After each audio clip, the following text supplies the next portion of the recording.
É Ida, tá vendo ali a verdade. bagunça dali? Já começou a gravação. Não tá pesando, não.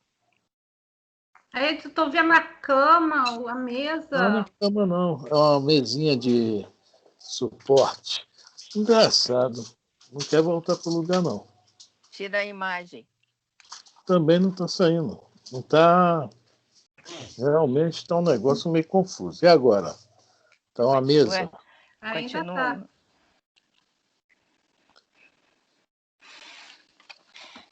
Bom, vamos embora. As mesas falando. As mesas Pois é. aqui são gritantes. Vamos embora. Bom. Cadê? Saiu a imagem? Não. Tá vendo esse telefone hoje? Também não estou conseguindo tirar a imagem. Bom, vamos lá. Vamos lá? Começou a gravação, Zé? Sim. Agora saiu a imagem. Pronto. Pode ir, Fran. Hoje nós vamos, boa noite, nós vamos começar o estudo do Novo Testamento. Aí, estou sem imagem, como é que eu estou mostrando o livro, né? O Novo Testamento, tá? Mostra aí, Elisa. Novo Testamento. Novo Testamento. Se não tiver esse aqui, pode usar a Bíblia. Nós paramos no capítulo Mateus, capítulo 26, paramos no versículo 56. Vamos para o 57, certo? Então, no meu, a gente já parou no 57. Mas Quer dizer, a vamos gente vai começar o 57. Então vamos dar mais uma reledinha só no 56, que para terminar, tá? Sempre fica alguma coisa para trás, né? Tá. Aí vamos lá. Então vamos lá. Hoje o estudo é do Evangelho de Mateus, capítulo 26, e vamos dar uma reledinha no versículo 56.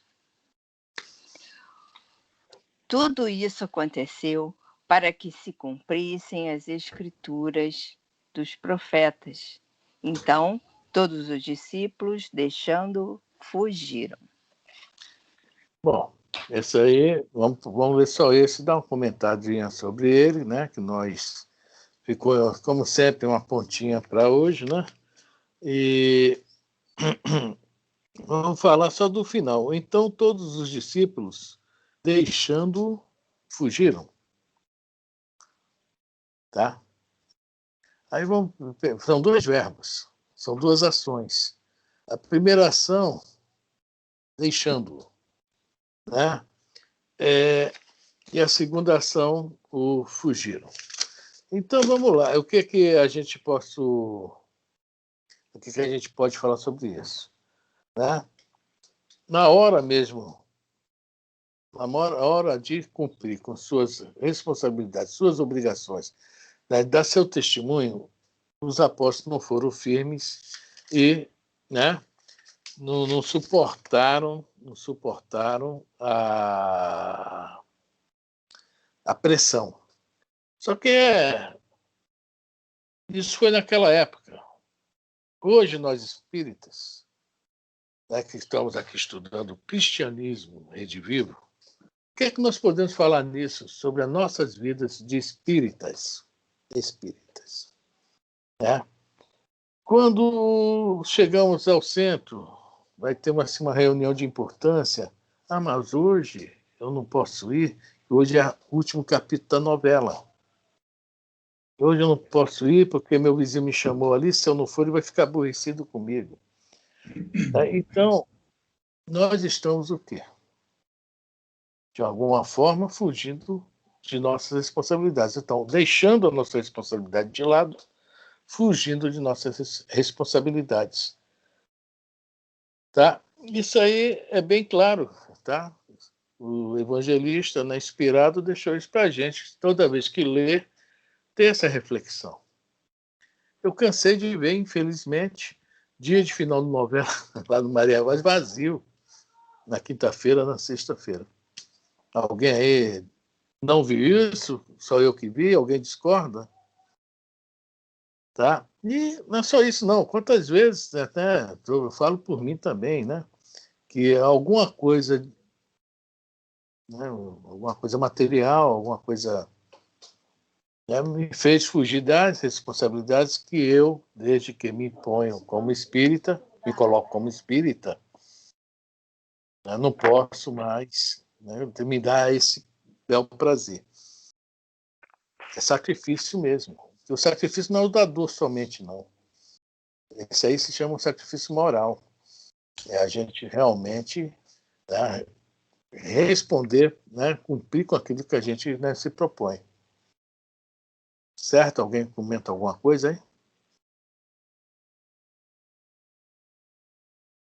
Ninguém fala nada, gente. Toda a aula do Evangelho é isso? Silêncio? Como falam os outros, silêncio sepulcral. Então, Elisa não fala nada, seu Roberto, seu Jorge. Ô, Afrânio, Fala. eu acredito que tenha que ser que o que você passou aí, dessa informação, é exatamente isso, é você, às vezes, fugir das responsabilidades. Por isso que está escrito aqui, abandonaram e fugiram. Por Então, conta... O meu está escrito abandonaram e fugiram. não, Por tá conta certo. de você achar que é mais importante alguma coisa que, né, material. Uma Ir ao festa, shopping, um né? Ir shopping, ao um jogo shopping, de futebol, aí seja o isso. que for. Então, já caiu justamente no horário, puxa vida. Então, assim, não tem outra questão, não, é essa mesmo. Acontece que quando a gente assume um compromisso, só se for de uma extrema necessidade para você faltar, né? Exatamente, você entendeu, é isso aí mesmo. A gente troca, né? Na hora tem a famosa escolha de Sofia, né? É, A gente sabe que tem que fazer isso, mas prefere aquilo. é, Às vezes nós ficamos até com a consciência, né, dolorida, doída. Ah, tem uma festa, não, vou largar tudo para ir à festa. Ah, até que o João é muito meu amigo, se eu não for, ele vai ficar chateado comigo. Né? E aí vai. Nós estamos agindo que nem neste momento, né? Os discípulos que também não tiveram força, também, né? Também não conseguiram, não deram o testemunho é. necessário, né? E não é só espírita, não, tá? A gente está falando de espírita porque a gente tem que falar sobre nós, né? Não vamos falar sobre o católico, o evangélico, o bandista, não interessa, Não. tá? Eles Mas façam parte deles, né? o ser humano tem essa coisa de querer arrumar um jeitinho, né? O ser humano tem disso. Até no trabalho, às vezes, dá um jeitinho de faltar. Vou ter que faltar o serviço hoje, aí arruma um atestado falso, inventa um monte de coisa. Eu estou vendendo atestado, tá? Se você quiser comprar, eu vendo. É isso aí. É isso aí. Então, a gente tem que tomar Fred, muito cuidado. Oi, fala, Zé. nesse caso dos discípulos, existe um parênteses, né? Porque se eles se entregassem junto com Jesus, eu morrendo na cruz junto com ele, o cristianismo, acabou. Uhum. Né? O cristianismo acabava ali, praticamente. Então, na realidade, eles tinham que fazer aquilo mesmo. Né? Infelizmente, tinham que fazer. E Jesus sabia, né? Isso Seria a aí, tudo continuidade bem. do cristianismo. Né?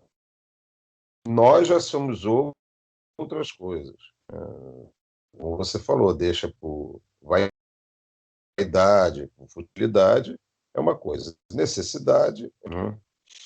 Então, eu sempre vou botar minha família assim na frente, de uma certa forma, né? Claro, eu sempre vou botar minha família na frente, não tem como, né? Não, Mas também existe casos e casos, né? Isso tudo tem que ser não. estudado, isso tudo não é uma É, coisa matemática, né? Agora, por futilidade, como você está falando, a gente vê muito isso, né? Vê muito isso. eu não Até falei nós em mesmos, momento de de vez em família, quando. falei de futilidades, né? Que Sim, sim, nós, exatamente. você vê, a gente vai no futebol, que a Cláudia falou aí, interessante, isso é mesmo, né? Eu não nego que, ou no início da doutrina mesmo, não, se tivesse um futebol, E eu não, preferia ir ao futebol. Eu não tinha muita responsabilidade, muito conhecimento, né? Pouco contato. Hoje eu fico vendo. Né?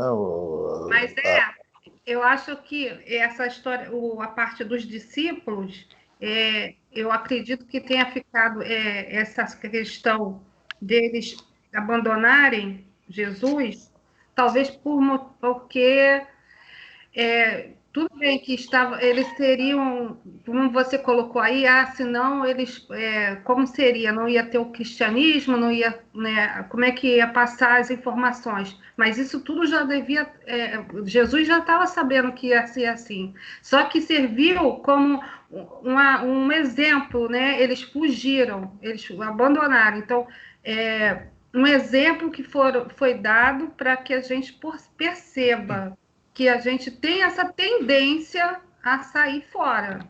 A gente pula fora de qualquer jeito.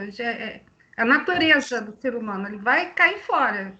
Tô vendo um negócio ali esquisito, eu vou passar lá pela outra esquina, não quero nem saber se eu vou.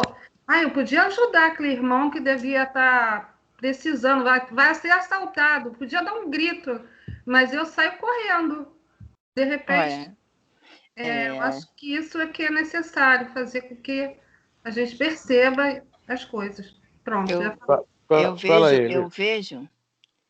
Eu vejo, como vejo em outras passagens da Bíblia, um paradoxo, tá? Havia que se cumprir o que estava escrito. E eles tinham que fugir para dar prosseguimento ao cristianismo, porque senão morreriam na cruz. Por outro lado, eles tinham que ficar na companhia do mestre, pois que o mestre esteve acompanhando eles. Então você vê o paradoxo de informações que é dada pela Bíblia, que serve para mexer com a nossa cabeça e mostrar para a gente essa loucura da palavra, né? Da cruz. Então, do que a gente faz e do que a gente não faz e do que a gente deveria fazer, que também não faz, né? Que a gente tem o compromisso e às vezes não vai ao compromisso, mas às vezes a gente pode ir ao compromisso e depois fazer outra coisa depois do compromisso, se aquele compromisso é o mais importante. Mas a nossa cabeça fica tão em devaneios com tantas informações que esses paradoxos servem para mostrar para a gente que a gente tem que ter medidas, né? Medidas, encaixar as coisas de forma a ter medidas.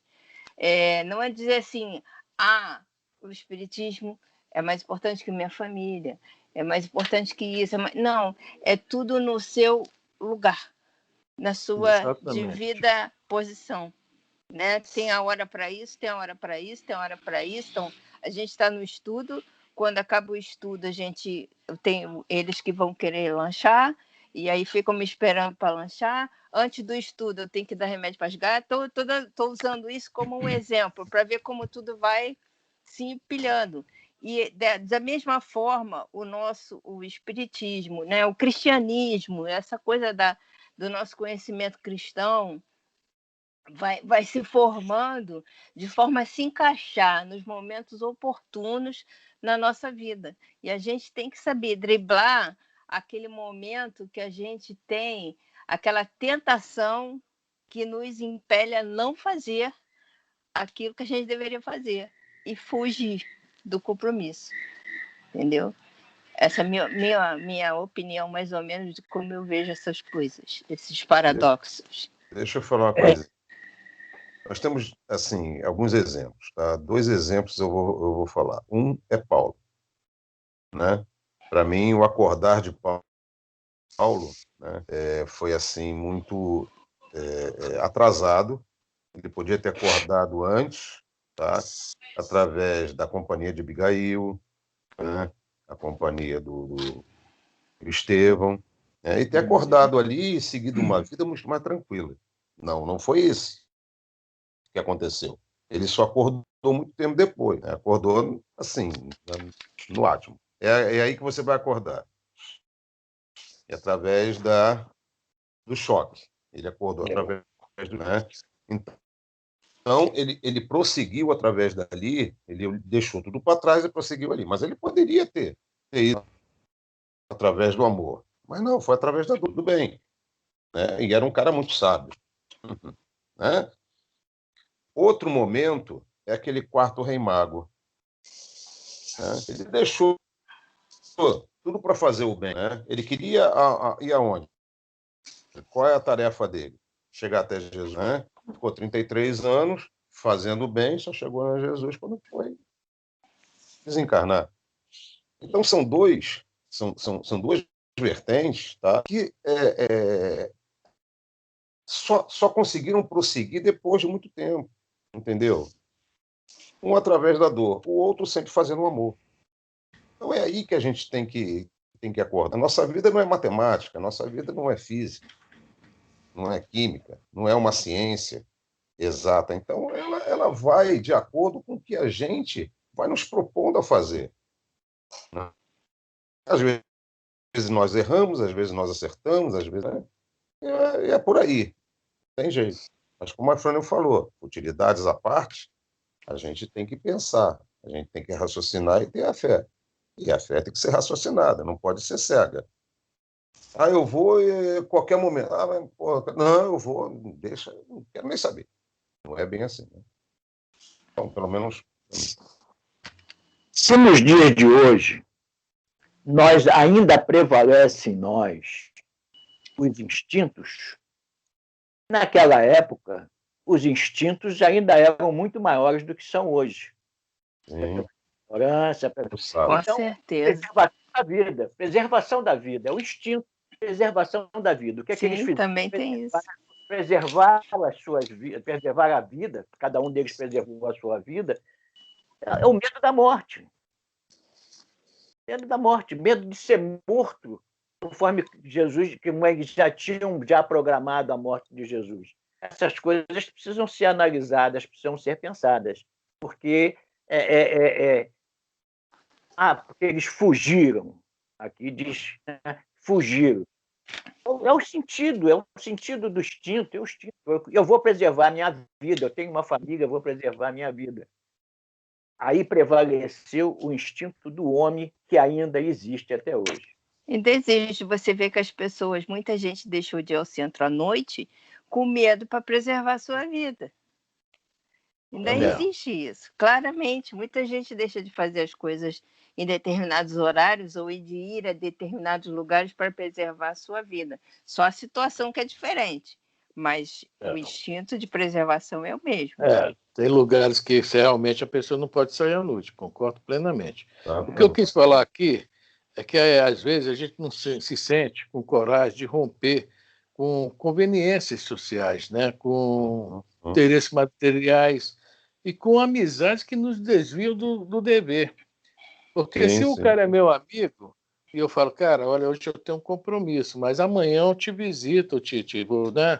Poxa, hoje o cara fala, pô, tu não é meu amigo, peraí. A amizade não se prende a alguma bobagem desse tipo. Então é isso que eu quis comentar aqui, tá? Sobre esses nossos problemas de colocar certas futilidades na frente, né? Amigo é amigo, né? Que socialmente tem que, se eu fizer isso, vai acontecer aquilo, eu tenho que estar lá, tem que me aparecer. Aí vamos nos perdendo nisso aí. Né? Não estou ali em momento nenhum de família. A família sempre em primeiro lugar. Né? Sempre em primeiro lugar. Vai compreender. Amigo for amigo meu, vai compreender. Vai, com certeza. Né? Bom, então você vê porque não era amigo. Vocês vejam que uma coisinha à toa que ficou para trás, veio aquilo que nós já falamos aqui, né? E todo mundo aí deve estar pensando, né? O Evangelho é isso aí, nos acorda.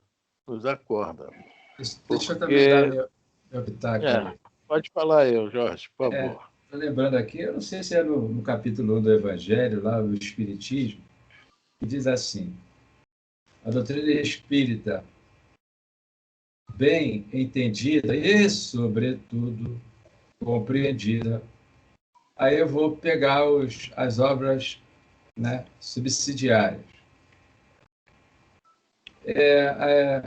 Pelo que eu estou entendendo aí, o vórtice do assunto está relacionado à pessoa lá no centro, e eu vou focar a palavra o médium. Tá? Então, a gente tem várias orientações por obras do Chico, do Divaldo, entre outros, orientando a gente quanto à conduta, né? Mas essas informações, às vezes, ela chega miscigenada por algumas pessoas que não mergulharam ainda e têm o dom da falação. Tem o dom da falação. E eu não vou dizer distorcem, mas deixa mal interpretado e geram essas circunstâncias. Agora, com relação lá ao pessoal da época, como acabou a última conversação, né? Que o pessoal deixou Jesus na podre, vamos usar nossa linguagem vulgar, né? Na época, eles sabiam, penso eu, né? Que ouviram falar dos profetas, porque eles acreditaram, porque Jesus, quem dizes que sou? Pedro disse, outros dissem, né? Disse, e eles, na hora H, o pessoal truculento bateu essa ideia, talvez, penso eu, e foi o que a Cláudia aí acabou de comentar, né? Quem é que vai deixar isso para a posteridade aí, essas informações? Então, hoje em dia, a gente tem muitas informações que não estão muito bem claras. Por isso, principalmente, eu não vou nem citar, vamos tirar a pandemia do rolo aí, porque a gente tem que respeitar mesmo, tá? O Zé colocou um ponto aí que é fundamental. Por que nós estamos no seio familiar? A gente tem que dar conta da nossa responsabilidade do núcleo familiar. Se a gente não der conta, o pessoal do outro lado vai cobrar mesmo. Não tem essa. Você tem tantas horas para você saber dividir as coisas.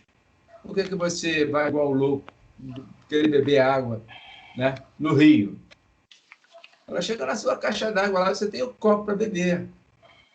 Enfim, essa é a minha contribuição. Bom, diria que uma coisinha à toa deu muito o que a gente pensar, né? Porque realmente o fato em si dos profetas fugirem, não é isso que foi, né? Não foi a intenção, não foi comparar a gente aos profetas. Foi falar no dia de hoje, quando a gente tem uma visão de quando nós estamos deixando o cristianismo e fugindo da responsabilidade. Foi isso que eu quis falar, tá? Eu entendi. Tudo isso foi válido, mas é bom para reflexões nossas, não é isso? E tem até uma paginazinha que eu botei hoje, não foi a Elisa, desculpa, a Elisa que botou no grupo, tá? Escritura individual. É isso, Elisa? Peraí. Então, tá? Quem conseguiu salvar, escritura individual. Desse livro aqui, ó. Caminho, Verdade e Vida? Vinha de Luz. Não, Vinha de Luz. É que eu estou com um grandão que tem todos aqui resumidos. Humilha. Para mim é mais fácil, viu? Ó. Tá. Isso é para quem, né? Para estudo mesmo. Quero que desse livro aqui, ó. Vinha de Luz. Isso. Tá? Esse daí é do Afrânio, é para professor. Não, esse aqui é de lá na FEB. Todo mundo tem. Menos eu. Então, é o Vinha de Luz, na lição 94, que fala assim, escritura individual. O autor, pelo Espírito Emmanuel, psicografado por Chico Xavier. Tá? É o capítulo 94, tá? Isso, escritura individual. Mas tudo isto aconteceu para que se cumpram as escrituras dos profetas. Então, todos os discípulos, deixando-o, fugiram. Mateus 26, 56. O desígnio a cumprir-se não constitui característica exclusiva para a missão de Jesus. Cada homem tem um mapa de ordem divina em sua existência, a ser executado com a colaboração do livre-arbítrio no grande plano da vida eterna. Todos nós, esse que eu tirei de lá e trouxe para nós. Hoje em dia, olha só, todo mundo tem aquele famoso planejamento reencarnatório, onde o livre-arbítrio vai trabalhar dentro daquela área imensa, tá? Que a área é imensa, tá? E durante a nossa vida, onde nós vamos nos dar mal ou nos dar muito bem, que é o mais interessante é isso. Mas, Afrânio, deixa eu interromper só um instantinho para fazer uma pergunta. Todo mundo participa desse plano? Quer dizer, eles param com a gente, conversam e a gente vai conversar sobre... É como se fosse um trabalho, né, que a gente fosse fazer. O mundo inteiro é assim? Ouça bem. Quando você tem uma empresa e você vai conversar lá com o seu operário, como é que você vai conversar com ele? Faça isso ali, por favor. Certo? Olha, eu trabalho melhor, corta aquilo ali, tudo com 3,50 metros de comprimento. Tá? Por favor, não tenho. Agora chego para o encarregado, já é diferente. Ora, aquele pedido ali, tem que cortar 3,50, mas preste atenção, que não pode ter isso, não pode ter falha, não pode ter que ir na moto. Todas as instruções que o cliente me pediu, eu já passo para o encarregado, porque ele vai ter essa compreensão. O operário não, do jeito que vai na mão dele, passa. É uma coisa impressionante. Aí tem que ter uma pessoa... Quando chega assim no escritório, né, o papo lá com a secretária, com o pessoal do escritório escriturado, já é outro. Então, veja bem, o planejamento reencarnatório, eu estou dando um exemplo grosseiro, Não, que é o seguinte, sim, é mais fácil de entender. O índio, poxa, é bem simples, tá? Uma pessoa também que nasce, vem aqui, uma vez eu falei isso, a Marlene quase me bate, né?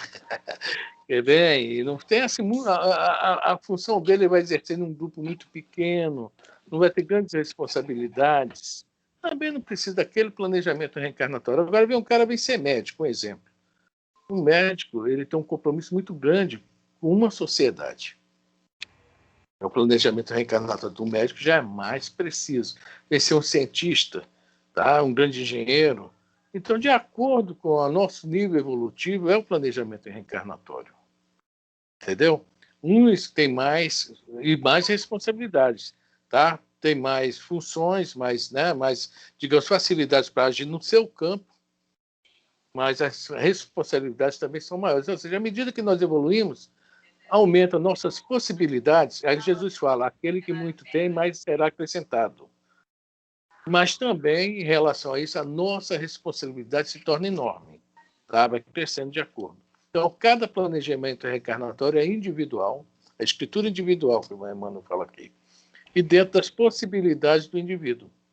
Tá? Não adianta pedir uma pessoa para fazer aquilo que ela, além do que ela tem capacidade de fazer. Nós temos nossas limitações, digamos assim. Mas qualquer um de nós, desde lá de baixo até mais ou menos evoluído, participam disso? Não. Só participa quem já tem condições de ter uma entender o que tem que ser feito. Alguma coisa. Que senão tem, logicamente, o planejamento dele coordenado por espíritos responsáveis por aquela turma, entendeu? Entendi. Isso aí com toda certeza. Mas não é assim, não é aquela necessidade, você vai ter que fazer isso por isso, que ele não vai entender. Muitos ainda não vão entender. Talvez a maioria, grande parte da humanidade, digamos assim, maioria não, grande parte da humanidade ainda está no nível mais, tá? Tá, entendi sim. Obrigada. Valeu. Lá?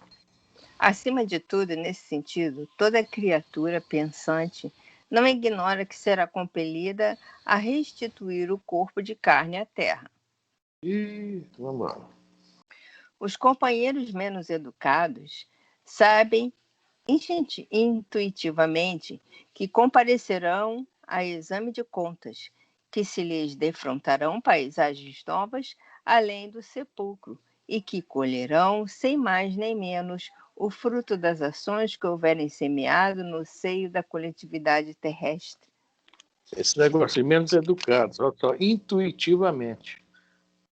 Todo mundo conhece aquela regrinha de ouro, tá? Não faça outrem que não quer que te faça. Isso aí é uma regra, principalmente hoje, com tantas informações na rua. Entendeu? Todo mundo sabe que se fizer errado, não tem desculpa. Intuitivamente sabe que vai passar maus bocados, né? semeou maus bocados. Vamos lá? Se alguém quiser comentar, pode comentar, tá, gente? Em geral, porém, ao homem comum, esse contrato entre o servo encarnado e o Senhor Supremo parece extremamente impreciso e prossegue experiência fora de rebeldia em rebeldia. Esse parágrafo assim é tipo assim: você acredita em Deus? Essa é a pergunta. Porque quem acredita em Deus, com algum conhecimento, já não pode praticar tanta coisa que a gente faz, que a gente vê. Tá? Aí é o que está falando aqui, né? Parece extremamente impreciso e prossegue experiência fora de rebeldia em rebeldia. Essa questão do acreditar em Deus, do crer em Deus, não é o que Emmanuel fala, ter certeza em Deus. No livro Consolador perguntam, né, sobre o que é a fé, e o Emmanuel fala ter certeza em Deus. Acreditar, crer, tudo bem, mas ter certeza, é isso aí que nós falamos ainda há pouco. Aliás, estamos falando sobre esse versículo aí, né? Abandonaram e deixaram, né? É por aí. Quem tem certeza em Deus já não faz muitas coisas. Evite fazer ao máximo. E quando faz, a consciência pesa muito, né? Nem por isso, todavia, a Escritura, principalmente nos parágrafos da morte, deixará de cumprir-se. O momento, nesse particular, surge sempre com múltiplos pretextos para que as determinações divinas se realizem.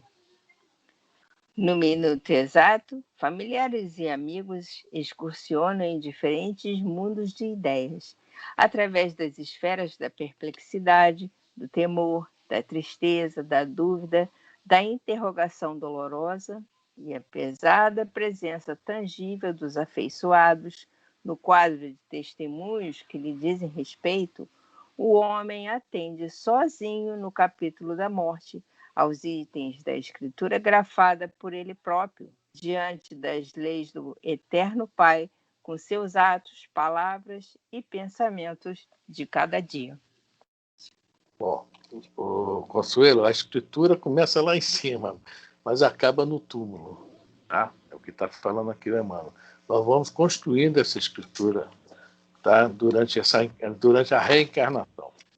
Então, nós nos preparamos lá em cima e vamos construindo essa escritura.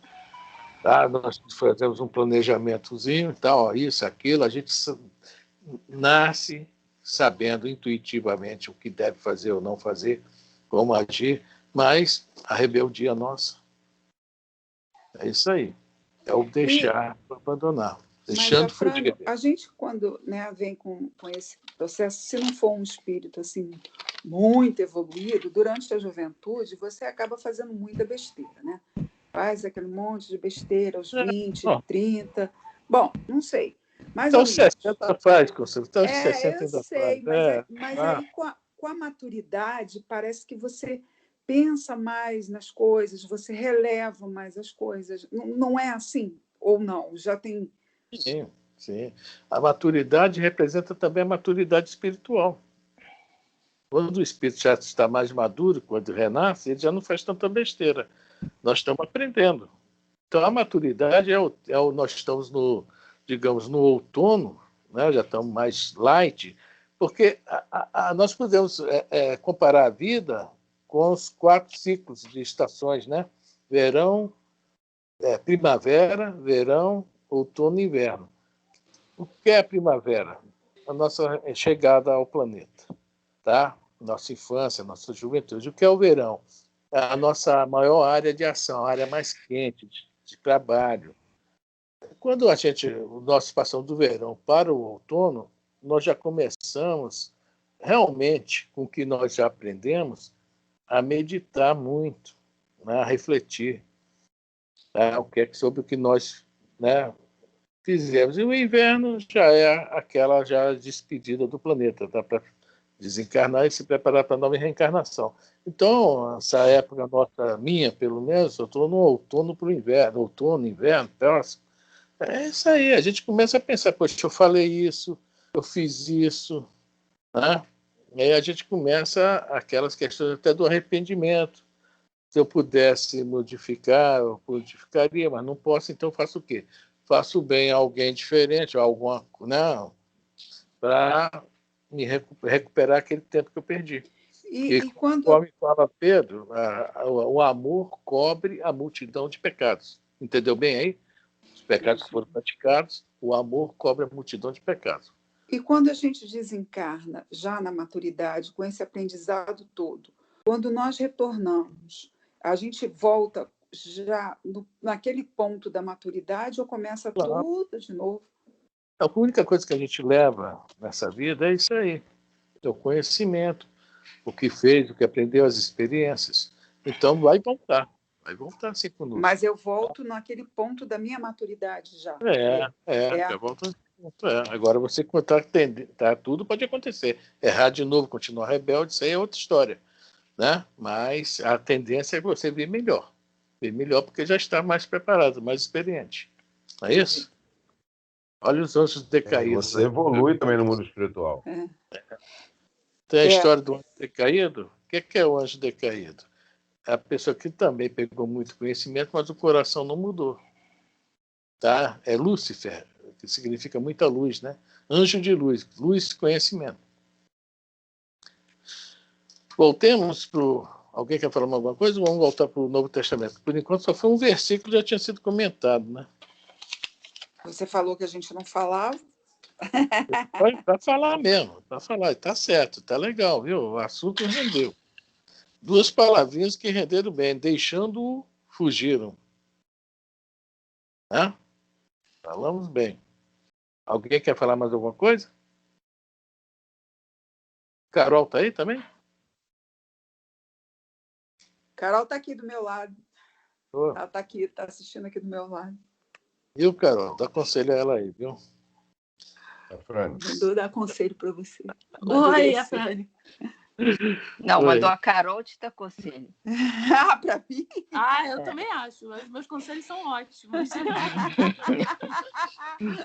Tá certo, vai nela. Fala, Zé, fala. Grande evolução espiritual. Deixa eu tentar um exemplo sobre a reencarnação. Eu ouvi outro dia, achei muito interessante, né? Os nossos mentores, amigos espirituais, sabem toda a estrada. Vamos botar uma estrada e nós temos o caminho. A nossa estrada pode ser mais tortuosa, outras mais retas, outras assim. Eles traçam a nossa estrada, mas o carro somos nós. Então nós vamos pela estrada, podemos ser uma velocidade, né, tranquila, serena, calma e prosseguir até o final. Mas geralmente nosso carro capota, sai da estrada, bate, né, e vai por aí. E tem a sua linha de chegada. Só que muitos não chegam à linha de chegada. Aí tem aqueles como Chico Xavier e outros que passaram da linha de chegada e foram para outra linha de chegada. Foram assim. Então, eu vejo dessa forma, como eu ouvi outro dia, achei interessante, que o cara colocou, e que a gente faz dessa estrada, né, vai nessa estrada, de acordo com as nossas necessidades, de acordo com a nossa viciação, de acordo com a nosso querer, de acordo com o nosso trabalho, vai por aí. Então, eles traçam para a gente. Só resta a gente seguir essa estrada. A gente segue. Muito poucos, né? Muito pouco. Chico Xavier, por aí. Né? Paulo saiu dessa estrada quantas vezes? Porra, até entrar nela, opa, agora eu consegui achar. O Waze dele estava completamente furado, então é como a gente também, entendeu? Então, só para ilustrar, né? E eles sabem, nós não. Nós vamos na estrada deles.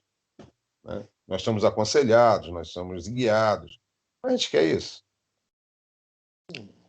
E rebeldia, hein? Rebeldia, por favor, Emmanuel, né? E como você está falando, a gente só também está conseguindo enxergar isso no outono. E olha lá. O verão, meu amigo. Primavera e verão. No verão saía, capotava, batia. Nossa Senhora. É por aí. É isso. Alguém mais quer falar alguma coisa? Todo mundo agora entrou no inverno, viu? Ficaram calados. Então, vamos ver agora Jesus diante do Sinédrio, né, Elisa? Vamos ver só 2 versículos, tá? Tá o 57 e o 58 para a gente. Vamos ver Tá. se a gente consegue. Então, vamos lá. Consegue. Jesus diante do Sinédrio. Também está em Marcos, capítulo 14, versículos de 53 a 65. Lucas, no capítulo 22, versículos 54, 63 e 71. E está em João também, no capítulo 18, versículo 12 a 27. Mas nós vamos ler Mateus, que é o capítulo 26, versículo 57. Os que agarraram Jesus o conduziram ao sumo sacerdote Caifás, onde os escribas e anciãos estavam reunidos. Pedro o seguia de longe até o pátio interior da residência do sumo sacerdote. Após entrar no pátio, sentou-se com os servidores para ver o fim. Bom, o sumo sacerdote, tá? Só para a gente saber assim, um pouquinho, naquela época, Israel, né, era uma teocracia, tá? Era do governo de Deus. Né? Nós temos a democracia, governo do povo, não é isso? Lá na teocracia. E lá era interessante isso, que o sumo sacerdote, todo ano, era trocado, era mudado. Tá? Havia um conselho, o sumo sacerdote, que o nome desse aí era Caifás, tá? E tinha o genro dele, o Anás, né? E tinha, junto a esse conselho, mais 72 pessoas, né? Alguns chamamos de príncipes, aqui está como anciãos, né? E os escribas. Então, se nós olharmos, por que eu estou comentando isso? Nosso lar, né? Quando nós começamos tudo no nosso lar, até, poxa, né, eu conseguia, né, a Margarida Fernandes da Cidade conseguiu aquele quadro bonito que estava lá no Maria Vaz, vocês se lembram? Né, que estava os ministérios, né, são 6 ministérios, cada um com 12 né, assim, dirigentes, né, 6 vezes 12, 72, e mais o governador. Então, o sistema que nós, né, que foi usado lá na época de Jesus e antes, e até agora eu acho que ainda usa um pouco isso, tá? É um sistema que, digamos, assim, capelino, tá? De ser de algum lugar de capela, da onde veio a turma dos hebreus, né? E é seguido até hoje em nosso lar, por exemplo, né? Ou seja, a civilização judaico-cristã, que somos nós, ainda temos isso muito de nós, tá? E quando falo em anciãos, tá? Naquela época, o ancião tinha muito valor. Muito. Era muito ouvido, era muito escutado. Há casos que até hoje, isso não só em Israel não, tá? Isso é no Oriente Médio. Há casos que até hoje, quando algum, assim, aquele pessoal do petróleo riquíssimo e tal, né, os sheiks, tá? O pessoal lá também do Israel, querem tomar uma decisão importante, eles às vezes pegam um jato, que eles são muito ricos e tal, e vão procurar o pai onde o pai estiver. Às vezes o pai está aposentado, está lá num sítio, lá, não quer mais nem saber de negócio, né? E vão lá para pegar conselhos, seguir conselhos, ver o que o pai tem a falar sobre as decisões, etc. É uma coisa até que eu acho muito bonita. Infelizmente, nós aqui, nessa prática, nós não temos, né? De respeitar, né? Respeitar os anciãos. Realmente, nós temos que aprender muito sobre isso aí. Que é justamente o que nós falamos ainda há pouco, né? Sobre a questão do outono e inverno. A pessoa que já teve mais experiências, logicamente, né? Teve contatos com os problemas antes de nós e aprendeu muito com isso. Né? Como é que a gente vai pegar um conselho de uma... Né? Mas nós, nosso egoísmo, nosso egocentrismo, nos achamos auto capacitados demais e esquecemos desse detalhe, né? Vou dar um exemplo que tem muito a ver com o estudo, mas só para você ver. Eu estava numa loja de madeiras, como sempre, como trabalho. Chegou um senhor com um pedaço de madeira. Mostrou para todos os vendedores, para o dono da loja. Eu estou só olhando aquilo lá, né? Coçando minha cabeça e tal. Aí, depois que viu que ninguém conhecia, porque ele queria comprar aquilo, mas ninguém conhecia nem o que era. Quer dizer, não tinha o produto. Né? Aí me mostrou, eu falei, olha, meu amigo, isso aí é sucupira. Tá? Sucupira, que o pessoal aqui é tudo novinho, né? Eu peguei muito isso na minha época, que eu comecei a trabalhar. Quer dizer, é mais ou menos isso aí. Né? Ninguém sabe, né? E quer tomar as decisões automaticamente. E lá havia esse sistema, que até hoje ainda é, de alguma forma, utilizado. Como no Japão também, né? Nós sabemos também que os mais velhos lá, os idosos lá no Japão, são muito respeitados, né? Bom, alguém quer comentar sobre isso? Alguém aí gosta de ser chamado de tio? O pessoal ficou sério. Bom, e os 58. Pedro seguia de longe, até o pátio interior da residência do sumo sacerdote. Após entrar no pátio, sentou-se com os servidores para ver o fim. Parece que Pedro, veja bem, foi o primeiro a acordar, apesar de negá-lo, logo depois vai negá-lo, mas foi o primeiro para acordar que as profecias falavam como seria o fim. O cordeiro seria imolado. A gente vê que Pedro realmente não era à toa que ela se tire, digamos, enquanto Jesus esteve junto a ele, né, ele junto a Jesus, ele seria assim o capitão, né, o lugar-tenente de Jesus. Porque realmente a gente não vê muito isso. Mas ele, né, acordou primeiro que os outros. Devemos despertar primeiro. Doutor, peraí. A profecia falava isso, então realmente agora é o fim. Realmente ele é o Messias. Tá? E quanto a essa questão de um seguir de longe, né, a gente pode falar o seguinte, que ele, veja bem, os outros não estavam com ele procurou ser fiel até o fim. Desse entendimento aí, que ele realmente era o que era, né, que as profecias falavam. Procurou, não teve a coragem, né, não teve realmente, por vários motivos que já foi falado aqui, eles não poderiam também naquela hora morrer, né? Podiam mesmo, para dar sequência ao cristianismo, mas ele mostrou, nessa hora aí, a fidelidade. Logo após vai negar. E se ele não nega, ia junto, né? Mas também trouxemos uma páginazinha do Emmanuel para a gente ler. Também colocamos lá no grupo. Tá? Não sei se vocês pegaram. O fracasso de Pedro. O livro Caminho, Verdade e Vida. E o Emmanuel também, Chico Xavier Emmanuel. Tá aqui, gente. Elisa, acho que você está sem som. Alguém quer comentar alguma coisa sobre essa questão do Pedro seguir Jesus?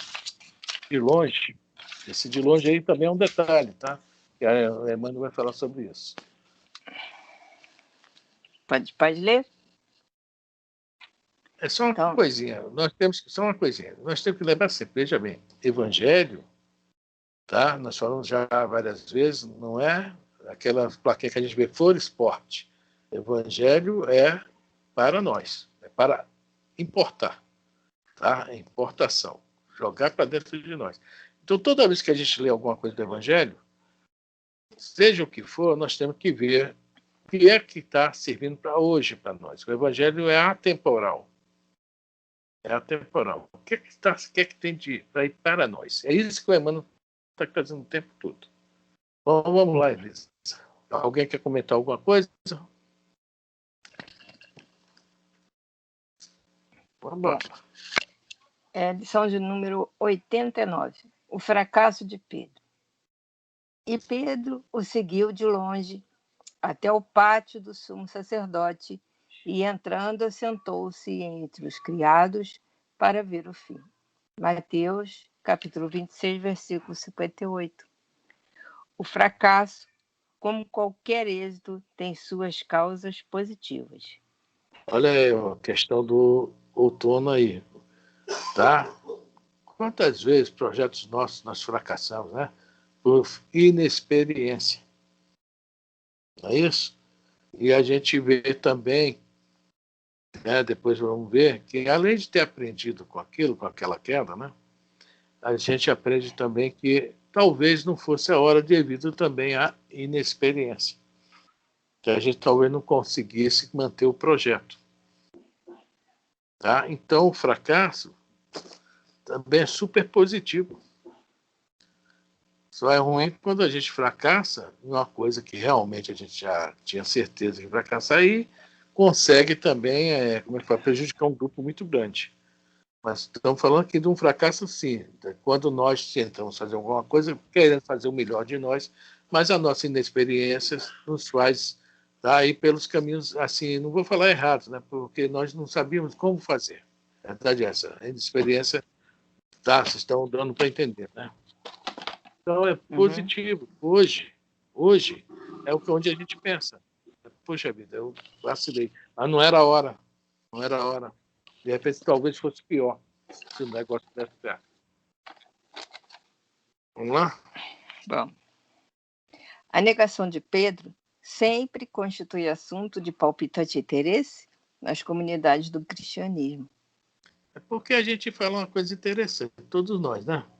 Mas se Pedro, né, que era Pedro, negou, e eu? A gente faz igual, eu já vi muito essa comparação, que eu já fiz também, tá? Isso é uma comparação, infelizmente, né? Mas a negação de Pedro tinha seus motivos.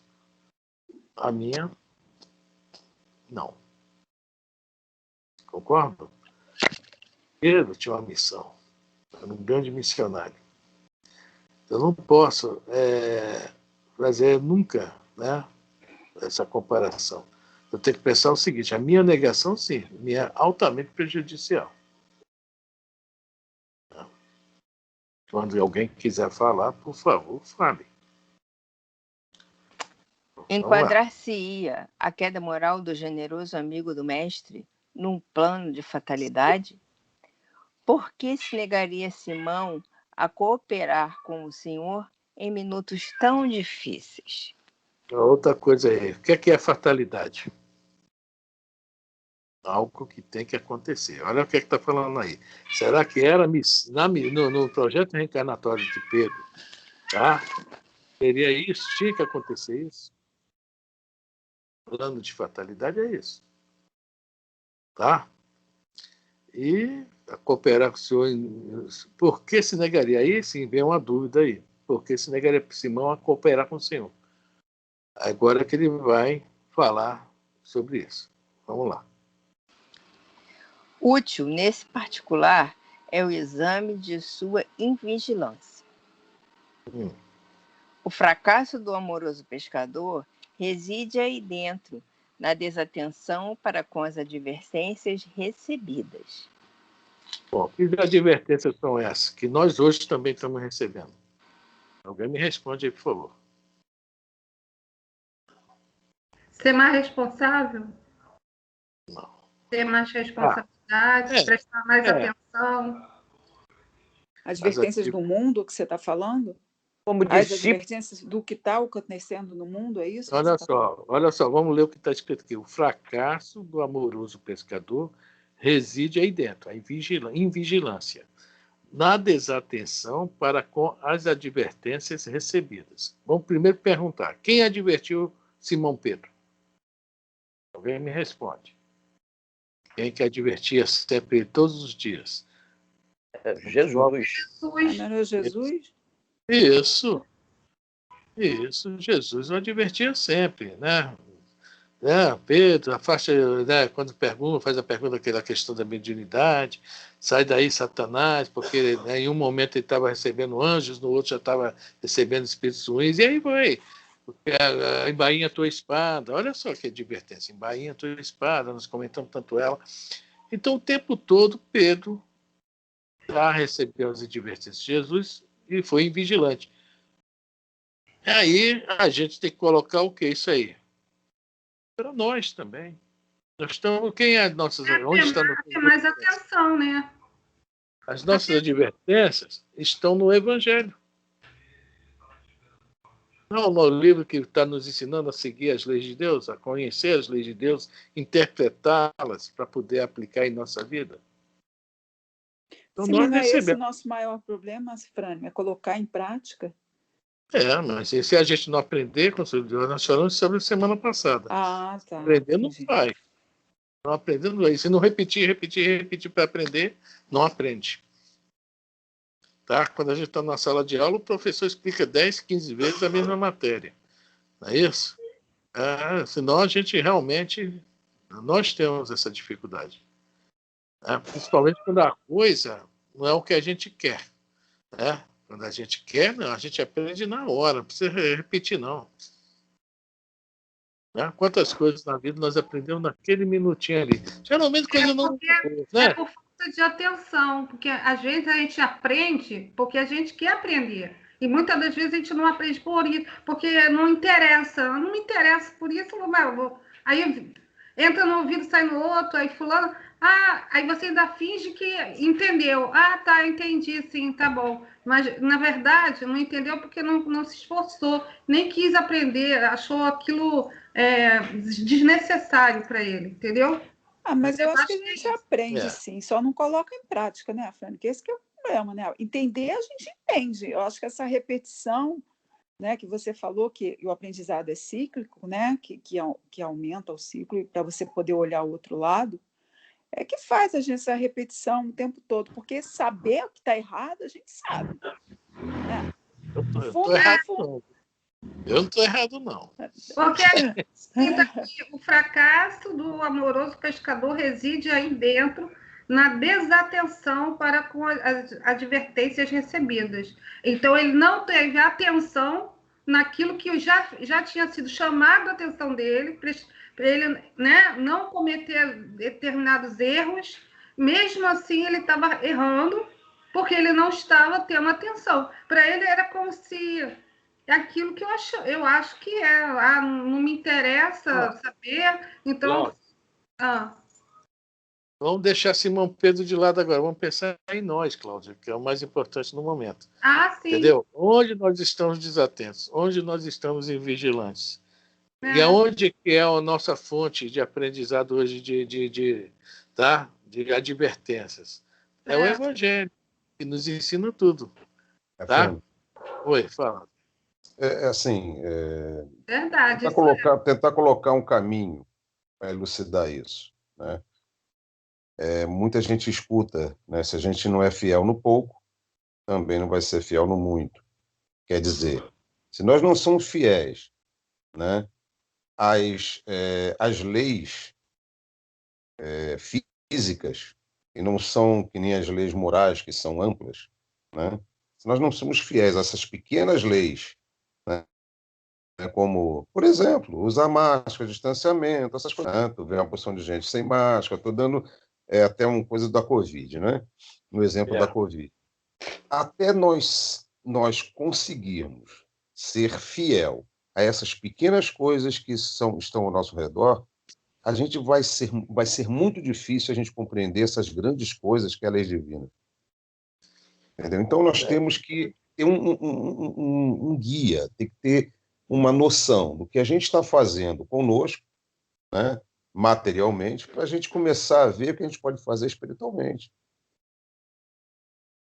A gente tem que aprender essas pequenas coisas, né, para a gente poder desenvolver na gente um método para a gente conseguir chegar a essas grandes coisas, que é a espiritualidade. É isso aí. Então, se a gente não começar no pequeno, não vamos chegar ao grande. Chegar ao grande. Ninguém sabe matemática ampla e cosseno, tangente, sem saber 1 mais 2, 2 mais 2, 3 mais 3. Ninguém sabe. Entendeu? A gente tem que pensar, a gente pensa muito grande. Esse é o problema. A gente não chega a pensar no pequenininho e vai crescendo com ele. A gente só quer pensar no grande. Essas pequenas coisas que vão dar a nossa base, o nosso entendimento para a gente chegar lá. Já quer sentar na janela, né, Zé? Nem sabe ainda, já quer sentar. Não nem sentar na janela, não, quer dirigir o ônibus. Então, daí é pior ainda. Tem que começar ainda com carrinho de mão. É para receber o dinheiro da passagem. Pode seguir, Afrânia? Pode seguir? Vamos lá. Pode? Informa o Evangelho que naquela hora de trabalhos supremos, Não, Simão... Você já leu esse grande número de discípulos modernos? Não. Grande número de discípulos modernos participam das mesmas negações em razão de continuarem desatendendo. Entendeu? Então, continuamos do mesmo jeito. Vamos lá. Somos o novo Simão Pedro. Informa o Evangelho que naquela hora de trabalhos supremos, Simão Pedro seguiu o mestre de longe. Ficou no pátio do sumo sacerdote e assentou-se entre os criados, triste para ver o fim. Então, tudo aí são ações que o Evangelho coloca de longe, não está próximo. Está seguindo o mestre de longe. O que significa isso? Está lendo e está lá, né? De longe, não está perto, não está praticando aqui, procurando pelo menos praticar, né? No pátio do sumo sacerdote. Quem representa o sumo sacerdote? O poder terreno, ou seja, matéria, não é isso? E assentou-se entre os criados, porque ele não procurou a posição dele, né? Não procurou estar próximo ao mestre, não. Como é que se fala? Não é se fazer de criado, não, cara, mas se recolheu, né? Para ver o fim. Ver o fim e não agir, sem ação nenhuma. Então, é a chamada para a gente. O sumo sacerdote, o pátio do sumo sacerdote é um shopping center, digamos assim. Não? É aquilo que eu falei, são os paradoxos, entendeu? É a ação que ele podia tomar e o não agir para ser uma lição, entendeu? É o paradoxo. Bom, vamos lá. Leitura cuidadosa do texto esclarece-nos o entendimento e reconhecemos que ainda hoje muitos amigos do Evangelho prosseguem caindo em suas aspirações e esperanças por acompanharem o Cristo à distância, receosos de perderem gratificações imediatistas, quando chamados a testemunho importante, demoram-se nas vizinhanças da arena de lutas redentoras entre os servos. É isso aí, tá. Entre os servos das convenções utilitaristas, assentando binóculos de exame, a fim de observarem como será o fim dos serviços alheios. Todos os aprendizes nessas condições, naturalmente, fracassarão e chorarão amargamente. Entendemos, não é? Que é para nós.